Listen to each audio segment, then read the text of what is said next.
ನಮಸ್ತೆ ಕರ್ನಾಟಕ. ಇವತ್ತಿನ ಅಮ್ಮನ ಲೋಕ ರೆಸಿಪೀಸ್ಗೆ ಸ್ವಾಗತ. ನಾನು ನಿಮಗೆ ಇವತ್ತು ಹೀರೆಕಾಯಿ ಸಾಂಬಾರ್ನ ಯಾವ ಥರ ಮಾಡೋದಂತ ಹೇಳ್ಕೊಡ್ತಾ ಇದ್ದೀನಿ. ಫ್ರೆಂಡ್ಸ್, ಹೀರೆಕಾಯಲ್ಲಿ ತುಂಬ ಜನ ಸಾಗು ಅಥವಾ ಪಲ್ಯಗಳನ್ನು ಮಾಡಿರ್ತೀರಾ, ಬಟ್ ಈ ಥರ ಒಂದು ಸಾಂಬಾರನ್ನು ಮಾಡಿ ನಿಜವಾಗ್ಲೂ ಅಷ್ಟೇ ಎಷ್ಟು ಚೆನ್ನಾಗಿರುತ್ತೆ ಅಂದರೆ ಹೋಟೆಲ್ ಸ್ಟೈಲಲ್ಲಿ ಈ ಒಂದು ಸಾಂಬಾರನ್ನ ಯಾವ ಥರ ಮಾಡೋದಂತ ಇವತ್ತಿನ ರೆಸಿಪೀಸಲ್ಲಿ ಹೇಳ್ಕೊಡ್ತಾ ಇದ್ದೀನಿ. ವಿಡಿಯೋ ಸ್ಟಾರ್ಟ್ ಮಾಡೋಣ ಬನ್ನಿ.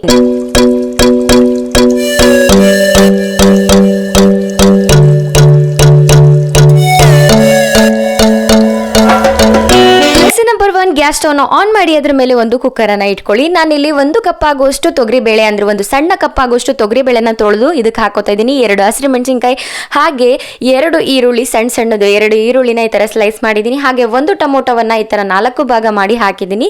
ಅದಾದಮೇಲೆ ಹೀರೆಕಾಯಿ, ಒಂದು ದೊಡ್ಡ ಹೀರೆಕಾಯಿ ಅಥವಾ ಚಿಕ್ಕದಾದರೆ 2 ಹೀರೆಕಾಯಿನ ಈ ಥರ ಸಿಪ್ಪೆ ತೆಗೆದುಬಿಟ್ಟು ನೀಟಾಗಿ ಈ ಥರ ಸಣ್ಣದಾಗಿ ಕಟ್ ಮಾಡ್ಕೊಳ್ಳಿ. ತೀರಾ ಸಣ್ಣದು ಬೇಡ, ತೀರಾ ದೊಡ್ಡದು ಬೇಡ, ಈ ಒಂದು ಮೀಡಿಯಂ ಸೈಜ್ ಇದ್ರೆ ಸಾಕು. ಅದಾದಮೇಲೆ ಒಂದು 5 ರಿಂದ 6 ಬೆಳ್ಳುಳ್ಳಿ ಎಸಳುಗಳನ್ನು ಹಾಕಿ ಹಾಗೆ ನೀರನ್ನು ಹಾಕಿ, ನೀರನ್ನು ನಾನಿಲ್ಲಿ ಒಂದು ಕಪ್ ತೊಗರಿಬೇಳೆ ತೊಗೊಂಡಿರೋದ್ರಿಂದ 2.5 ಕಪ್ ಆಗುವಷ್ಟು ನೀರನ್ನು ಹಾಕ್ತಾ ಇದ್ದೀನಿ. ಹಾಗೆ ರುಚಿಗೆ ತಕ್ಕಷ್ಟು ಉಪ್ಪು, ಸ್ವಲ್ಪ ಅರಿಶಿಣ, ಒಂದು 1/4 ಟೀ ಸ್ಪೂನ್ ಅಷ್ಟು ಅರಿಶಿಣ ಹಾಕಿ 3 ವಿಷಲ್ನ ಓಡಿಸಿದ್ರೆ ಸಾಕು. ಅದಾದಮೇಲೆ ಈ ಥರ ಆಗಿರುತ್ತೆ. ಈ ಥರ ಒಂದು ಆಗಿರುವಂತಹ ಟೊಮೊಟೊ ಅಂದರೆ ಬೆಂದಿರುವಂತಹ ಟೊಮೊಟೊವನ್ನು ಒಂದು ಪಾತ್ರೆಗೆ ಹಾಕಿ ಸ್ಮ್ಯಾಶ್ ಮಾಡ್ಕೊಳ್ಳಿ. ಸ್ಮ್ಯಾಶ್ ಮಾಡ್ಕೊಳ್ಳೋದ್ರಿಂದ ಇದ್ರ ಹುಳಿ ಅಂಶ ಎಲ್ಲ ಬಿಟ್ಕೊಳ್ಳುತ್ತೆ. ಹಾಗೆ ಸ್ವಲ್ಪ ನೀವು ಟೊಮೊಟೊ ತಗೋತಾ ಇದ್ದೀರಂದ್ರೆ ಹಣ್ಣು ಟೊಮೊಟೊಗಳನ್ನೇ ತಗೊಳ್ಳಿ, ಯಾಕಂದರೆ ಸ್ಮ್ಯಾಶ್ ಮಾಡೋಕ್ಕೆ ಈಸಿ ಆಗುತ್ತೆ. ಹಾಗೆ ಹುಳಿ ಸ್ವಲ್ಪ ಜಾಸ್ತಿ ಅಂಶ ಇರುತ್ತೆ. ಅದಾದಮೇಲೆ ಬೆಂದಿರುವಂತಹ ತರಕಾರಿಗಳು ಅಂದರೆ ಈರುಳ್ಳಿ, ಬೇಳೆ ಎಲ್ಲ ಬೇಯಿಸ್ಕೊಂಡಿದ್ವಲ್ಲ ಅದನ್ನು ಇದಕ್ಕೆ ಕನ್ವರ್ಟ್ ಮಾಡ್ಕೊಳ್ಳೋಣ. ಇದಾದಮೇಲೆ ಎಲ್ಲ ಒಂದು ಕಡೆ ಮಿಕ್ಸ್ ಮಾಡ್ಕೊಳ್ಳಿ. ಚೆನ್ನಾಗಿ ಮಿಕ್ಸ್ ಆದಮೇಲೆ ಸ್ವಲ್ಪ ಇಂಗ್ರೀಡಿಯೆಂಟ್ಸ್ನ ಆ್ಯಡ್ ಮಾಡ್ಕೊಳ್ಳೋಣ. ನಾನಿಲ್ಲಿ ಒಂದು 1/4 ಕಪ್ ಆಗೋಷ್ಟು ತೆಂಗಿನಕಾಯಿ ತುರಿಯನ್ನು ತಗೊಂಡಿದ್ದೀನಿ. ನೀವು 1/4 ಕಪ್ಗಿಂತನೂ ಸ್ವಲ್ಪ ಜಾಸ್ತಿ ಹಾಕೊಂಡ್ರು ಇನ್ನೂ ಉತ್ತಮ. ಇಲ್ಲ ಕಾಯಿ ಬೇಡ ಅಂದವರು ಕೊಬ್ಬರಿ ಕೂಡ ಯೂಸ್ ಮಾಡ್ಕೋಬೋದು. ಅದಾದಮೇಲೆ ಯಾವ ಬ್ರ್ಯಾಂಡ್ದು ಸಾಂಬಾರ್ ಪುಡಿ ಆದರೂ ಓಕೆ, ಅಥವಾ ಹುಳಿ ಪುಡಿ ಅಂತ ಹೇಳ್ತೀವಲ್ಲ ಅದಾದರೂ ಓಕೆ. ನಾವಿಲ್ಲಿ ಮನೇಲೆ ಮಾಡಿರುವಂತಹ ಹೋಮ್ ಮೇಡ್ ಸಾಂಬಾರ್ ಪೌಡರನ್ನು ಹಾಕ್ತಾ ಇದ್ದೀನಿ. ನೀವು ನಿಮಗೆ ಸಿಕ್ಕಲಿಲ್ಲ ಅಂದರೆ ಅಂಗಡಿಗಳಲ್ಲಿ MTR ಅಥವಾ ಒಂದಷ್ಟು ಬ್ರ್ಯಾಂಡ್ಗಳಲ್ಲಿ ಇರುತ್ತಲ್ವ, ಆ ಪೌಡರನ್ನು ತೊಗೊಬಂದು ಸಾಂಬಾರ್ ಪೌಡರನ್ನು ಈ ಥರ ಒಂದು ಬೌಲಿಗೆ ಹಾಕಿ ಸ್ವಲ್ಪ ನೀರನ್ನು ಹಾಕಿ ಈ ಥರ ಹಾಕೋಬೇಕು.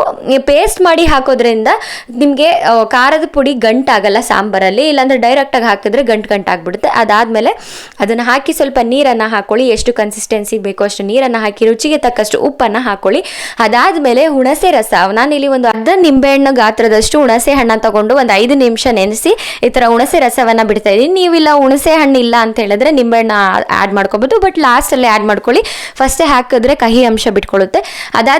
ಅದಾದಮೇಲೆ ಒಂದು 10 ರಿಂದ 15 ನಿಮಿಷ ಬೇಯಿಸಿ, ಬೆಂದಾದಮೇಲೆ ಅದನ್ನ ಒಂದು ಕಡೆ ಸೈಡ್ ಇಟ್ಕೊಂಡು ಒಂದು ಬಾಣಲೆ ಇಟ್ಕೊಂಡು ಅದಕ್ಕೆ ಎಣ್ಣೆ, ಹಾಗೆ ತುಪ್ಪ ಮತ್ತು ಸಾಸಿವೆ, ಹಾಗೆ ಒಣಮೆಣಸಿನಕಾಯಿ, ಸಾಸಿವೆ ಒಂದು 1/4 ಟೀ ಸ್ಪೂನು, ಒಣಮೆಣಸಿನಕಾಯಿ 2, ಹಾಗೆ ಒಂದು 10 ರಿಂದ 12 ಕರಿಬೇವಿನ ಎಲೆ, ಹಾಗೆ 5 ಬೆಳ್ಳುಳ್ಳಿಯನ್ನು ಹಾಕಿ ಇದಕ್ಕೆ ಹಿಂಗಿದ್ರೆ ಹಿಂಗನ್ನು ಹಾಕೊಳ್ಳಿ, ಇನ್ನೂ ಚೆನ್ನಾಗಿರುತ್ತೆ. ಅದಾದಮೇಲೆ ನಾವು ಸಾಂಬಾರ್ ಇದಕ್ಕೆ ಒಗ್ಗರಣೆಯನ್ನು ಹಾಕೊಳ್ಳೋಣ. ಸಾಂಬಾರ್ ಪಾತ್ರೆಗೆ ಒಗ್ಗರಣೆ ಹಾಕಿದ್ಮೇಲೆ ಒಂದ್ಸಲ ನೀಟಾಗಿ ತಿರುಗಿಕೊಳ್ಳಿ, ಅಂದರೆ ಎಲ್ಲ ಮಿಕ್ಸ್ ಮಾಡ್ಕೊಳ್ಳಿ. ಈಗ ರುಚಿ ಆದ ಹೀರೆಕಾಯಿ ಸಾರು, ಅದು ಹೋಟೆಲ್ ಸ್ಟೈಲು, ಹಾಗೆ ಮದುವೆ ಮನೆಗಳಲ್ಲಿ ಸಾರುಗಳನ್ನು ಮಾಡ್ತಾರಲ್ಲ ಆ ಸ್ಟೈಲಲ್ಲಿ ಈ ಒಂದು ಸಾರನ್ನ ಹೇಗೆ ಮಾಡೋದು ಅಂತ ಹೇಳಿ ಇವತ್ತಿನ ರೆಸಿಪೀಸಲ್ಲಿ ತಿಳ್ಕೊಂಡ್ರೆ ಅಂತ ನಾನು ಭಾವಿಸ್ತಾ. ಈ ವಿಡಿಯೋ ಇಷ್ಟ ಆದರೆ ಲೈಕ್ ಮಾಡಿ, ಶೇರ್ ಮಾಡಿ, ಕಮೆಂಟ್ ಮಾಡಿ. ಹಾಗೆ ನಮ್ಮ ಅಮ್ಮನ ಲೋಕ ರೆಸಿಪೀಸ್ ಚಾನಲ್ನ ಯಾರೆಲ್ಲ ಸಬ್ಸ್ಕ್ರೈಬ್ ಮಾಡಿಲ್ಲ ಪ್ಲೀಸ್ ಸಬ್ಸ್ಕ್ರೈಬ್ ಮಾಡಿ, ಅಲ್ಲೇ ಕಾಣಿಸ್ತಾ ಅಂತ ಬೆಲ್ ಐಕಾನ್ನ ಕ್ಲಿಕ್ ಮಾಡಿ. ಇದರಿಂದ ನಮ್ಮ ಎಲ್ಲ ವಿಡಿಯೋಸ್ ನಿಮಗೆ ನೋಟಿಫಿಕೇಶನ್ ಮೂಲಕ ತಲುಪುತ್ತೆ ಅಂತ ಹೇಳ್ತಾ. ಹಾಗೆ ಫ್ರೆಂಡ್ಸ್, ಈ ಸಾರು ಬಗ್ಗೆ ಇನ್ನೊಂದು ಹೇಳಲೇಬೇಕು.